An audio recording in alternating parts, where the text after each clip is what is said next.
I will remember to turn on the mic that time. Okay, we're here. We are live, and welcome to Singapore, I should say.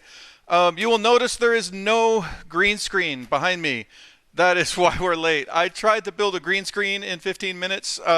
Note to self, next time that I think that that's a reasonable option and I can do that, I'm not going to do that because apparently I can't do that. I actually have a bunch of, you can't see, but littered behind me is cardboard and tape and other crafting materials where I tried to do that thing and I couldn't get that thing to work. And well, that's just the way that is sometimes. So why am I in Singapore? For those of you who don't know, we have an office in Singapore. Boomzap is actually a larger. I'm showing a lot more chest hair than I had intended. I'm going to button that. It's really hot in here, so I'm going to button this button up. Anyway, Boomzap is a much larger company than most people think we are. There's actually a whole team of people working on various games and various things. And one thing that we happen to have as part of our company is a virtual reality laboratory where we do virtual reality titles that have absolutely nothing to do with that game that's listed. I can never get the. I want to point that game there. We don't we don't actually do anything. They're totally unrelated. But it so happens that I am part owner of a company that does VR games as well as doing turn-based strategy games. And for some part of the year, I am down here working on VR games as well. So I am down here working on our VR stuff, but I made a commitment that we would stream every week. And one of the things that actually got me out of my streaming schedule back when I used to stream a lot more often was we started up this studio, and I got very involved in putting together this studio and putting together VR. This is a relatively new venture for us as a studio, so this is something that took a lot of time and effort and such to put together. And so between the travel and coming to Singapore and putting all this together, I just kind of fell off the wagon of streaming. And now I'm back on the wagon of streaming, trying very hard, but there's still this sort of interrupt with I'm down here working on VR stuff, and I'm also trying to continue the strategy game and the streaming and the whatnot. That's that, and that's why I'm here. That's also why, if you look close, you can see I am very, very sweaty. I'm literally soaking. You are really happy that Twitch doesn't have smell.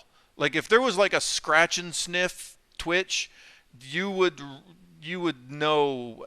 Oh, by the way, I should mention it is the 4th of July, and to celebrate the 4th of July, I am apparently doing a live stream in the middle of the night in America when nobody can watch us in America. So the one time we do a live stream that's not on American time is, of course, American Independence Day, because that's how we roll.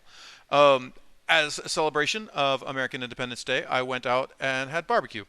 And now I reek of sweat and barbecue and Singapore and other things. So there's all that. So there's your how's Chris doing.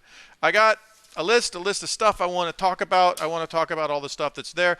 Before I get started, I want to give a shout out to Helios and Halfwing, who are both watching the show today.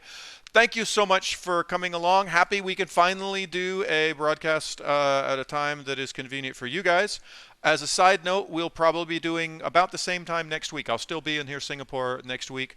I'm not sure. The week after that, I'm going to be in a convention in Hong Kong, and I'm still not sure what we're going to do about the live stream there. But next week, I should be back on same bat time, same bat channel here. Like you say, yeah, it's probably for the best that I'm doing it now, because who in the world watches this live stream on the 4th of July in America? So if I had to pick a day, this is probably not a bad day. It is so brutal hot. You have no idea how hot it is. So I want to talk about the game. I don't know if you can hear me chewing ice. I don't know if that's a thing. That'd be like, what is they have the new videos now, the ASMR videos, where like the guy gets in the microphone and he's like, "It's all going to be okay. Everything is fine. You're a wonderful person. It's all good." I think I should do those. I think I'd be really good at ASMR videos. So anyway, it's evening. It's not hot. By the way, that Boomzap TZ is Alan. DD is Alan. He's my business partner. His desk is right there. I did terrible things to your desk, by the way, Alan. It is hot in this office because when I was running around with my hair on fire trying to set up the green screen and all of that, I forgot to turn the air conditioning back on, which was a mistake on my part. But anyway, I digress. I digress. I want to talk about the game. We have had a really amazing couple weeks with the game. I'm really, really happy with what has happened. By the way, I'm going to start again right here. So when Margot cuts this video, Margot, I'd like you to start cutting right about here. This is the place where you can start the actual video. Um,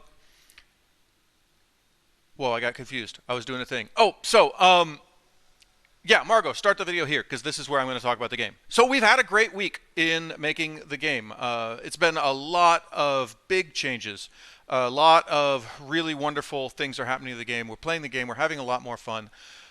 I think over the last couple weeks, we found a lot of things that we did not know were wrong with the game. And this is kind of an interesting thing that I want to talk about, which is you can, as a game developer, kind of get your head up your ass. And you do that by playing your game a lot. And you kind of get to thinking like, I know how this is. It's like this. And you start getting very accepting of things in the game that aren't fun, or very accepting in the game of things that aren't optimal, because you're used to them and you're like, oh yeah, that's just a thing that does that. That's how that thing is. But your user doesn't know that. He just hasn't been playing the game for a year and a half like you have. And so he gets in and he's like, what the hell? This is not cool. I don't like this. This is hard to understand. This doesn't make sense. We have some really great beta testing results. And it's interesting looking back now over the last few weeks. Some of those beta testing results were very harsh. Some of you who are in the Discord knew that not everybody was real pleased with the game. And a lot of pretty heavy criticisms were launched at the game.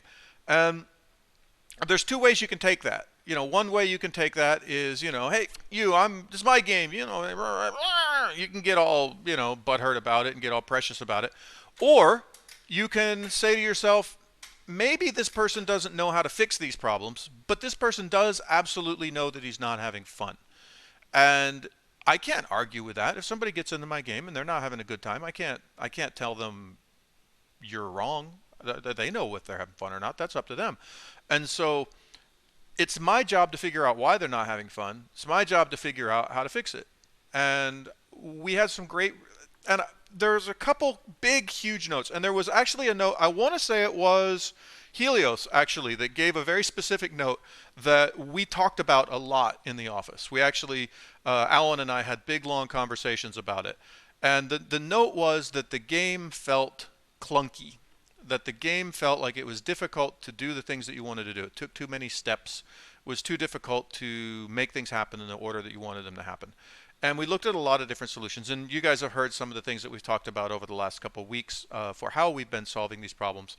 One of the big changes we made, and I think we talked about this last week, was we sped the game up. And this was very interesting. And I want to talk a little bit about these design choices. This is kind of for the people who are into game design and why things happen the way they do.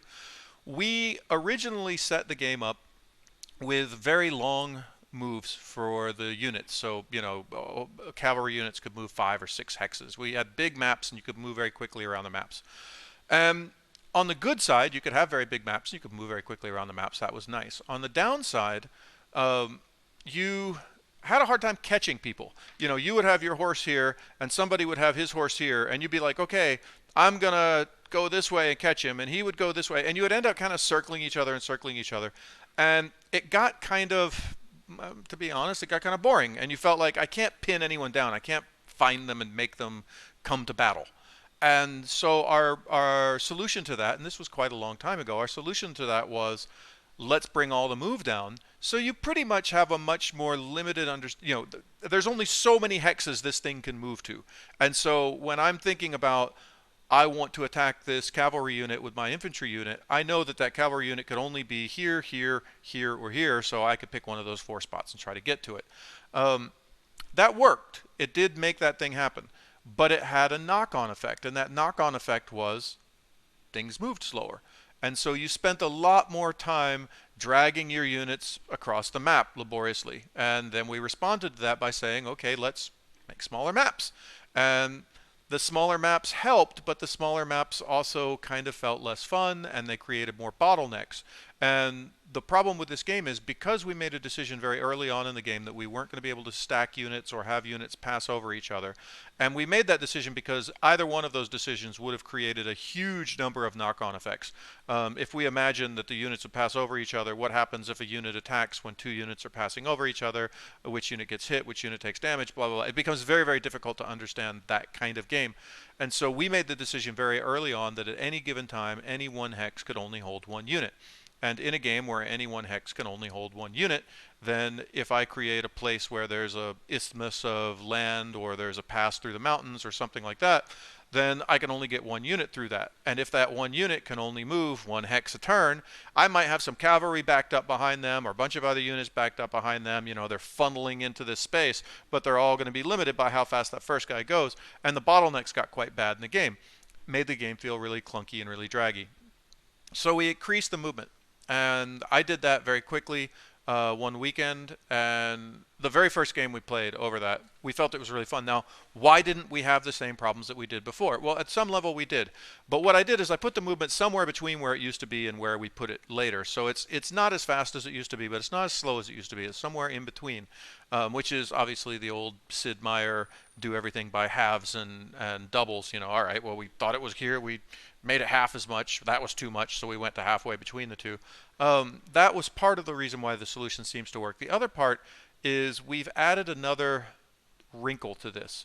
Now, between the time that we made those decisions a long time ago and now, we added another feature to the game, and that feature is support, which is a part of the game that you don't immediately recognize is in the game, but it's sort of a thing that more advanced users begin to understand, and it becomes a big part of your strategy, which is if you have other units near you that are allied units that are touching your unit, that actually increases the strength of your unit. And if you have multiple enemy units touching your unit, that's considered being flanked, and that actually decreases the strength of your units. And it creates a situation where if you kind of line up units, you can make your units much stronger. If you have a grouping of units, it can make your units much stronger. But the trade-off for grouping a bunch of units together like that is obviously when you get hit by area of effect artillery, it does damage to all of those units that are grouped together. So you have to kind of make the decision, do I want to group my units together for strength and have sort of a massed attack, which will strengthen all of my units and give them all better attack? If I do that, it's at the cost of putting them in danger of area of effect artillery. That was a really fun thing that we added to the game, and it's something that as you get deeper into the game, you find yourself using a lot more often. We said, why don't we use the same element, the same flanking element, to limit movement a little bit? And we thought about it in terms of how a battle might actually take place. If you had a bunch of infantry and they were all lined up and they're right face to face with the enemy, when they're right there face to face with the enemy, it's not as easy for them to move away quickly because they have to, you know, kind of retreat without running away. You know, there's somebody shooting them while they move, so they're going to move less.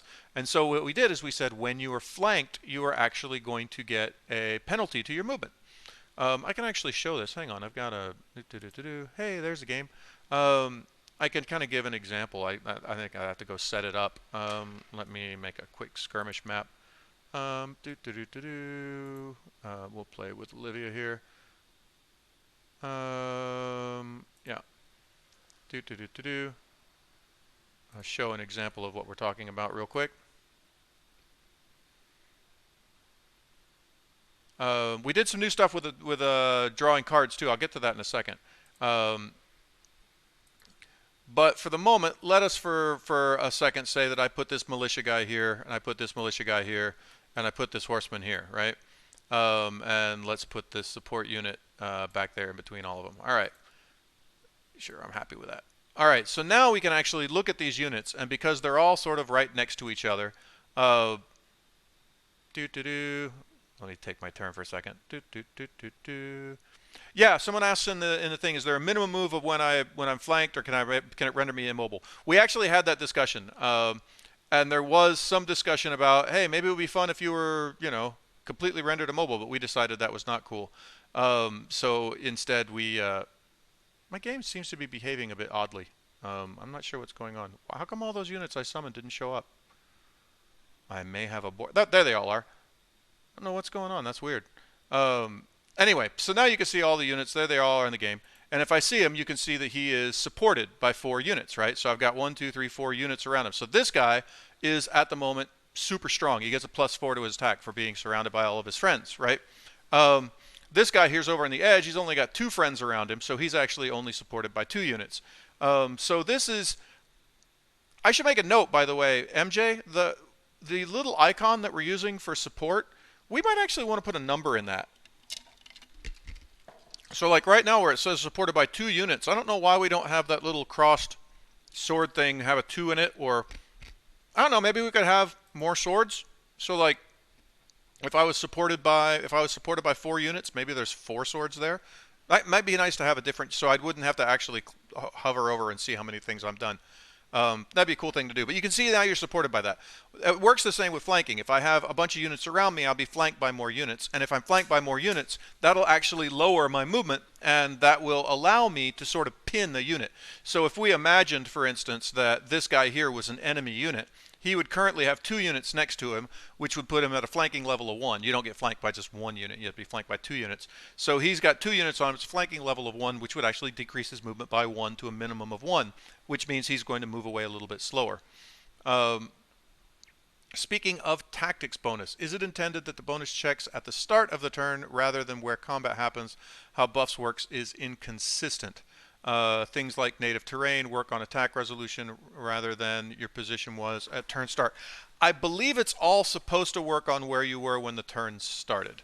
But that's actually a discussion that we probably should have. I've actually had problems with it. So if you were to imagine, for instance, this horseman, he doesn't have a special bonus on planes, but let's for the moment say has a special bonus on planes.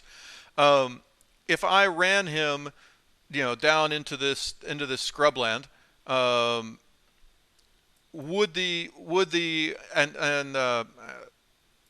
if I were to make this move, where I'm going from a scrub to a flatlands to a flatlands to a scrublands, depending on where he actually had his attack take place, where would he get his bonus? Would he get his bonus for being a scrubland warrior because he started in scrublands, or would he get a bonus because he ran into somebody right here? And right here, that's where the actual battle took effect.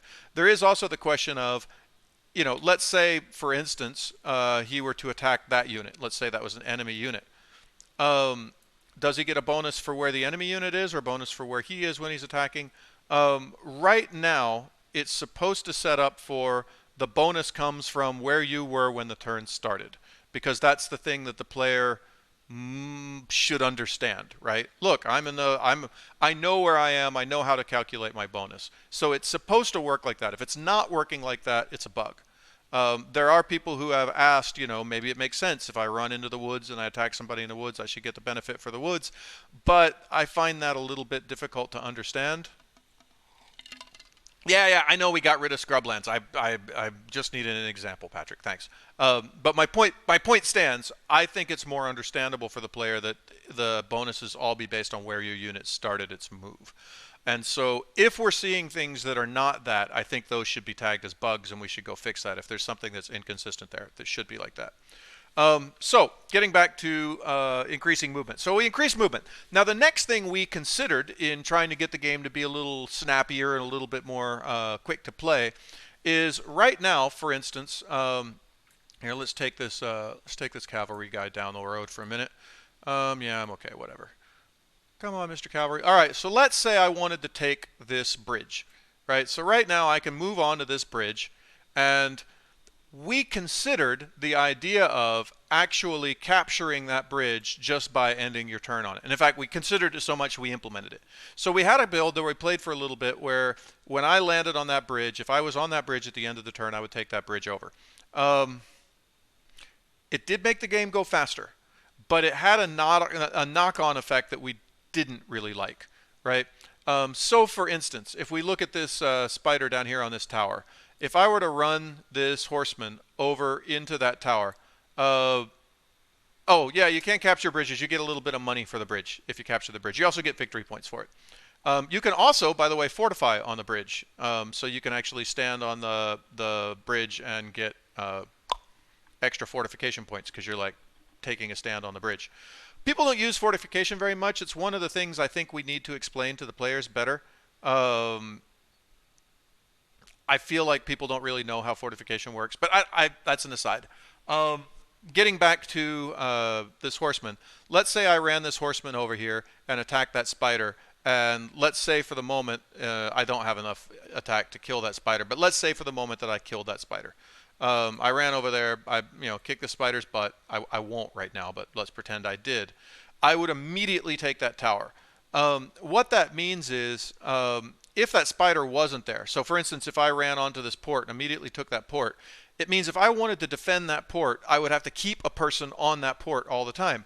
But the problem was one of the other notes that we were getting a lot of people didn't like was that they didn't like how econ units hung out on the structures. They felt like they were eating up all their population capacity with econ units.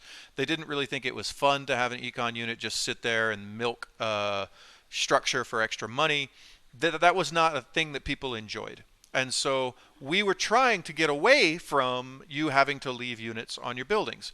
But if we auto capture buildings, suddenly you end up leaving units on buildings to make sure that people don't auto capture your buildings, and we're right back to the same problem that we had before. And it's a really interesting case of sometimes things you do in design have unintended consequences.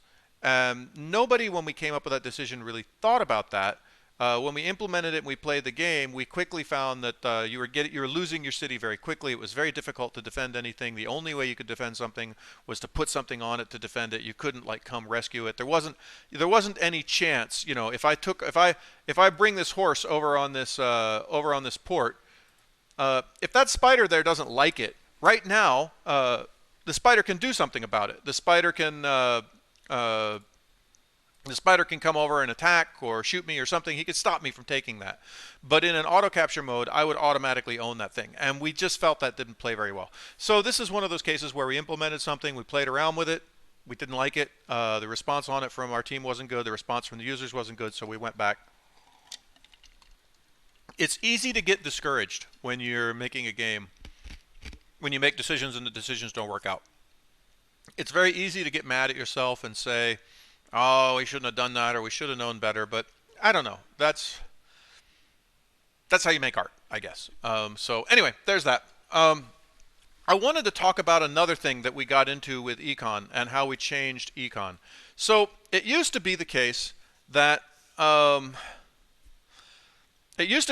you would put a guy here, and there would be some sort of econ milking ability for the there used to be some kind of econ ability that would allow me to milk this city for gold. So I could, for instance, any unit I wanted to could sit here on that, and he would have an ability to get gold. And because of that, you ended up just kind of building a bunch of econ units. You filled all your farms and you filled all your territories with dudes, and they sat back there and milked for gold.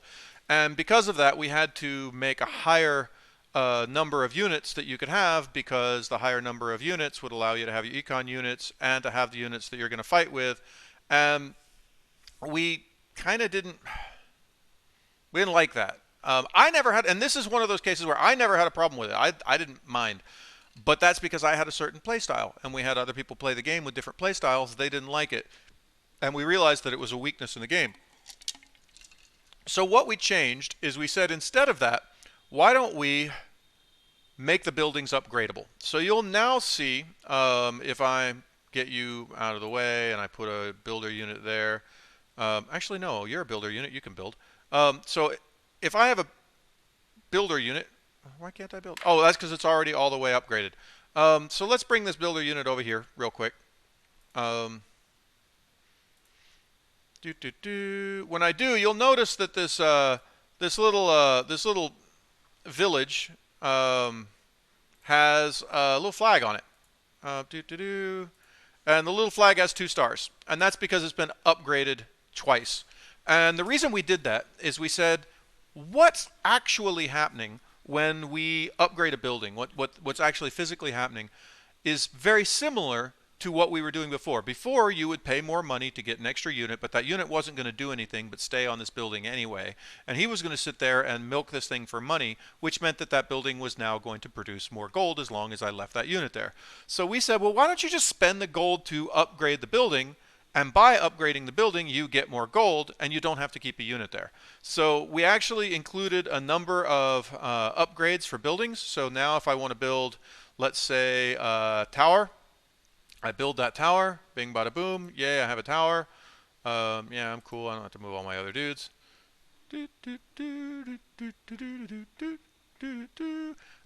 Now once I've built my extra tower here, now I can actually go and upgrade the tower.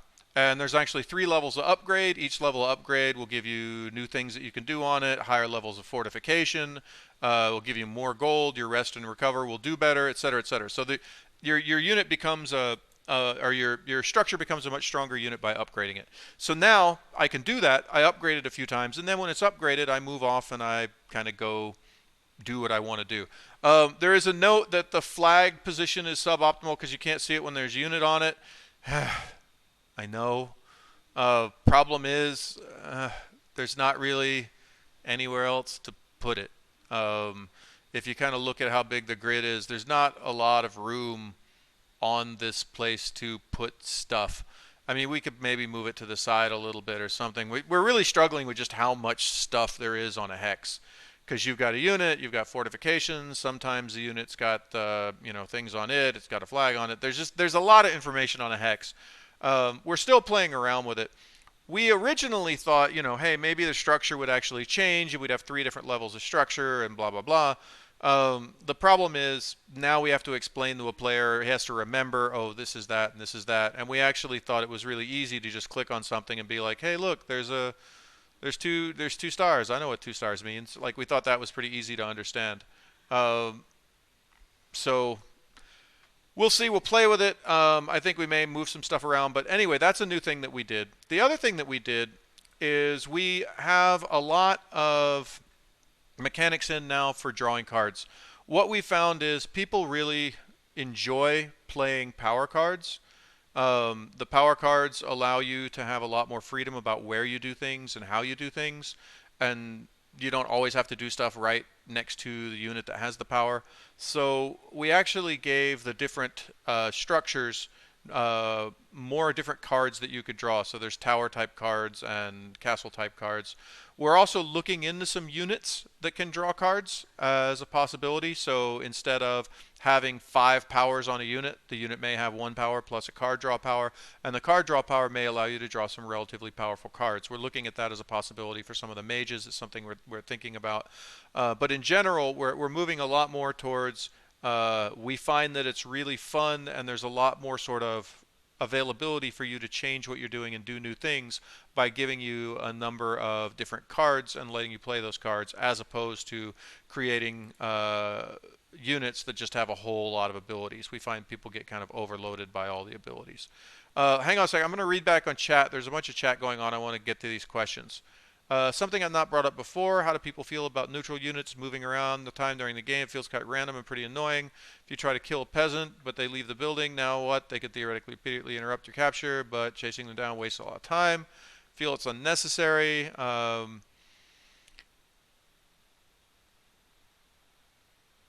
There's a lot. There's a lot here. There's an argument to be made for either side. We once upon a time had neutral units that didn't do anything at all, and they just kind of sat there and took it, and you just had to kind of kill your way through them. We felt that that wasn't particularly interesting.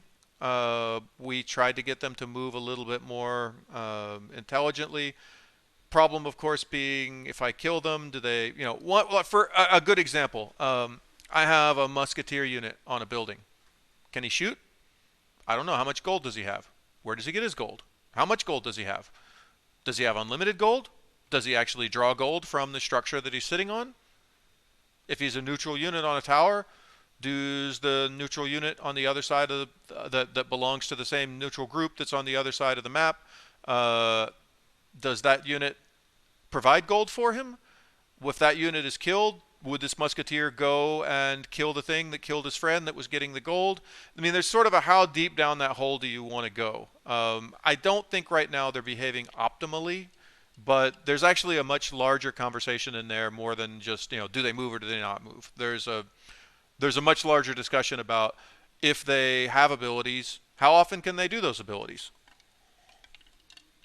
Um, so there's that. Now there is an argument for that maybe they have an infinite gold. Maybe a musketeer can sit there and shoot a musket every single turn. We actually had some units, some neutral units at one point that had, and we probably shouldn't have had them. I mean, the answer is probably they probably shouldn't have been neutral units, but we had some neutral units that had trap ability, and it sucked because you would go near the village and they would be like, "Stop!" and then you couldn't move, and they'd just be stop, stop, stop every turn, and that power was limited by it was a very expensive power, but they were neutral and they had unlimited gold, so they would just boom, boom, boom, and it was problematic. So there's a lot of questions to be answered here. I don't know if I have a quick answer for the best way to handle it, um, but like everything, there's always seems like there's a really easy answer right at the top, but then once we implement it, there's always, and it always goes through the same path. I'll be like, yeah, we should just do this. And I talk to the team, and the team's like, yeah, that makes sense. We should just do that. And then Adrian says, well, okay, I guess we can do that. And then Adrian does it. And then the next day, we're like, whoa, wait a minute. What about this? And then, and that right there is basically making games. That's the long and short of game development. But I want to talk about more features. I want to talk about more stuff that we are doing. One of the things that we have looked into. Oh, by the way, this is broken right now because the thing is way too big. But as somebody was saying that they were unhappy because they couldn't see the powers that the units have when you highlight them. We fixed that. That's in here now. For some reason, they made this pop up like this size of. I don't know why they made that pop up so big. We'll make it a more reasonable size. But now you can actually highlight each one of your cards and actually see what the things on those cards do. Somebody asked for that. We did that thing. That's a small little feature we added recently. I want to go. I wanted to do a thing. What did I want to do? Oh, I want to go back to the main menu. Um, One of the things we've been looking at, and one of the things that was interesting when Alan started playing the game, Alan, even though he's a technical director in the studio, he's been busy with a whole lot of other projects. And so for most of the development of this game, Alan has been only vestigally involved. But now that the game is relatively playable, he wanted to come in and play because he's a big strategy game player. So he doesn't actually do any development on this game, but he does come play the game every couple days or so. And when he started playing the game, what really got him butthurt was he couldn't play very well because he had a crap regiment and he didn't know what units there were or how to play.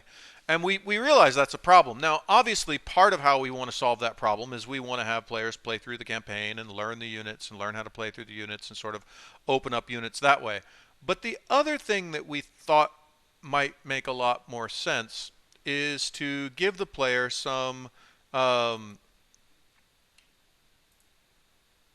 player some regiments that are already set up for him. So we have actually, this is still placeholder art, but we've actually added in custom and preset regiments. So custom regiments works exactly like it does right now. You want to make a regiment, drag your units around, do what you want to do, make what you want to make. But if you really don't know how to make a regiment, you can go in here and you can be like, I want to see what kind of units Silvera has. And you can actually check out some regiments. Now this is all placeholder data. We haven't actually made any good regiments yet. That's one of the things that's on the list. But you'll actually be able to go here. You'll see a list of all the different heroes that you can play, and each hero will have a number of regiments that you can play for them. What we're also going to add is we're actually going to add some text down here at the bottom that actually explains to the player this is this is how you would play this regiment. This is why you might make a regiment like this. And so we'll put together, say, a regiment that and the way we want this to kind of look, for those of you who play Hearthstone or games like that, if you go to Icy Veins or wherever they've got Hearthstone decks, there's usually like a little guide for how to play the deck. Here's the deck, and here's how you want to play the deck. Now, I don't want to get as deep into it as some of those guides do. I don't want to get into like on turn one, but I do want to have a little paragraph that kind of tells people this is a great deck for rushing. This is a great deck for early econ. This is a great deck. Try using this card to buff this card, so we can actually kind of teach the player how to play right here in the regiment select screen. I think it's a really nice idea that Alan had. And oh yeah, again, these are placeholder regiments. I don't even I would love to see how somebody actually play at a game with this regiment. That would be pretty shocking. But we'll actually make real regiments later and put real regiments in. What we're actually doing, I started. We've been doing very very serious testing over the last couple weeks, and this week I've got a number of designers working on this project, and I told each one of the designers, you are going to get one hero this week, and you're going to play that hero all week. You're not allowed to play any hero. You're going to play him in the morning. You're going to play him in the evening. We do a test at 10. We do a test at 5. And you have to play the same hero twice a day, every day this week. And by the end of the week, you're going to have figured out how to play that hero a lot more deeply than you would have through just 1 or 2 playthroughs. And so through that process, they're building some decks, and we'll probably, for the moment, put the decks that the designers are using in their own game in as decks. But as Alan says there in the chat, if anyone wants to make a deck and submit a deck as a possibility and share with us why that deck is a good deck, by all means, do that thing. And in fact, what I would really love to see is I would love to see people start going to their decks. You know, for instance, here's a Silvio deck that I've been playing recently.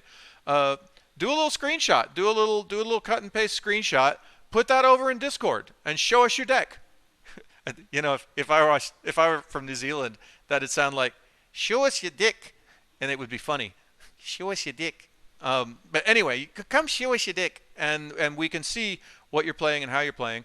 That would be fun stuff to talk about over on Discord. I would love to see people. I would love to see people come to Discord and show me their deck. That joke's not going to get old anytime soon.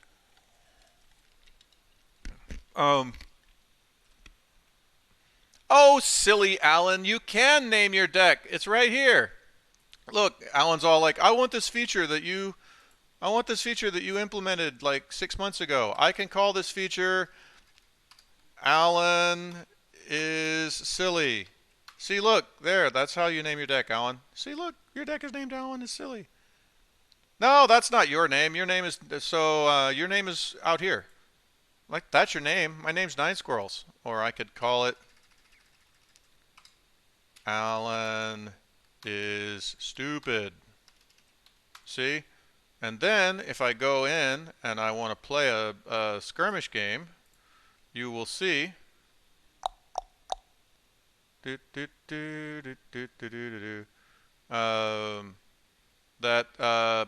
player number 1, that actually should say Alan is stupid at the top. And this is a different deck that I was playing, my Trump Loves Norway deck. But anyway, I don't know why I named that Trump Loves Norway. I really don't know what I was thinking. But in any case, I do actually think Helios makes a point that doesn't really look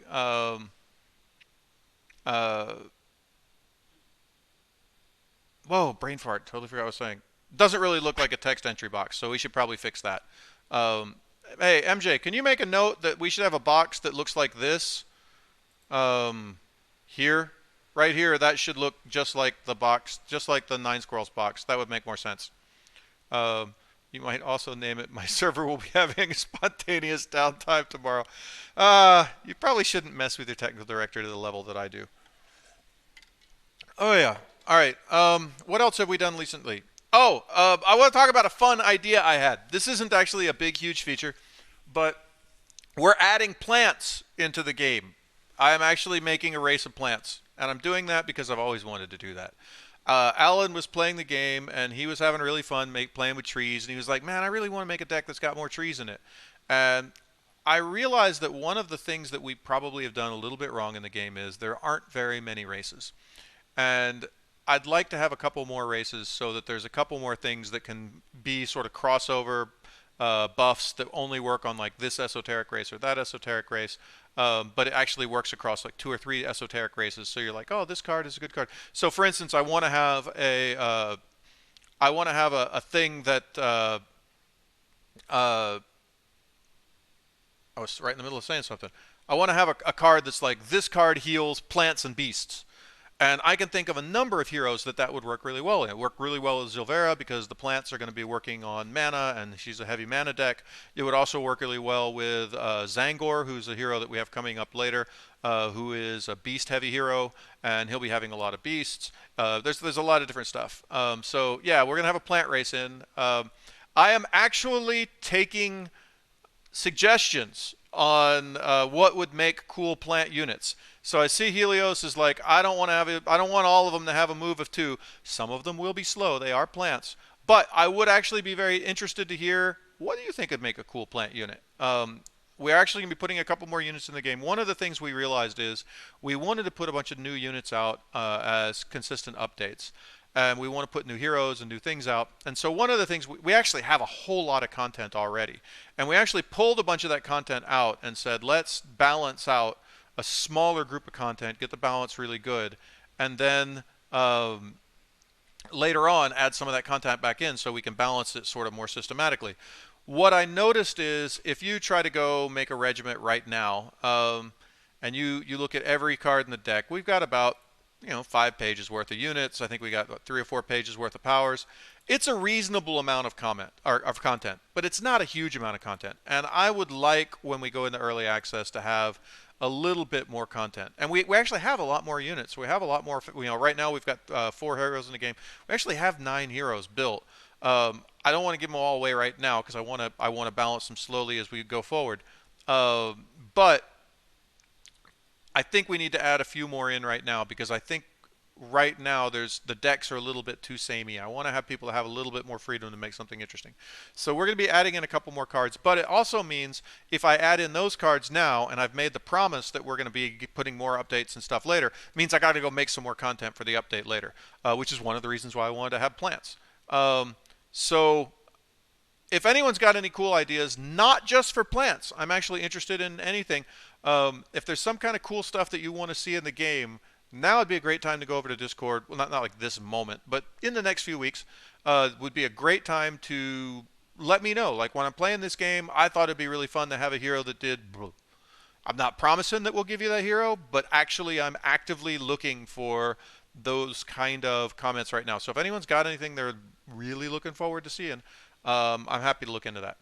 So that's my basic what I've got going and what's going on. It's 10 o'clock p.m. here in the land of Singapore. I've been trying to keep these reasonably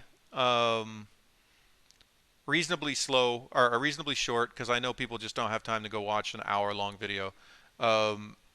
That's most of what we're up to. What we're going to be doing over the next few weeks is a lot more playtesting. I'm hoping that we will get at least one Steam build out a week and that we can integrate some of that testing with our audience. We're doing a lot of tests on internal builds because a lot of stuff is broken and we don't have it up on Steam yet, but I'm going to talk to the team next week about how we can make sure that some more of these tests are being done with real users. So we're going to be doing more of that. We've got some more changes, some more things to get in. But one of the big things we're going to be doing over the near future is looking at campaigns and getting the campaigns a little bit more sorted. So it would be great if people could go in and play some of our campaigns next week. I've got there's a bunch of huge changes happening right now. So today's probably not a great day to give us a whole lot of feedback on campaigns. But next week, I would love for our audience to go play some of the changes that we've done with the campaigns. Obviously, all these design changes that we've made have destroyed our campaigns. We have to go through and fix all the campaigns based off all these changes. So next week, I'm hoping that we'll have a lot more of that. So that's what we're doing. That's what we're going to be up to. A lot more changes coming down the pipe. The game is really coming together. I'm really happy. I'm happy that I'm doing a live stream here in the evening. It's been a while since I've done evening live streams. I'm actually really thrilled. It's been a fun live stream. We've had a lot of, a lot of great notes over in chat. So we'll do this again next week. And I think even when I get back in Japan, I'm going to see if maybe we may do some more live streams in the evening because this is actually right now it's hard for. I wish I could do a 10 p.m. Europe live stream, but 10 p.m. Europe, it's brutal for us. It's like 4 in the morning for us. I don't know how we would ever do that. But at least some people in Europe are awake right now, and they can watch at lunch or during the afternoons or whatnot. And this is actually a really nice time for Asian audiences to watch if we ever have any Asian audiences.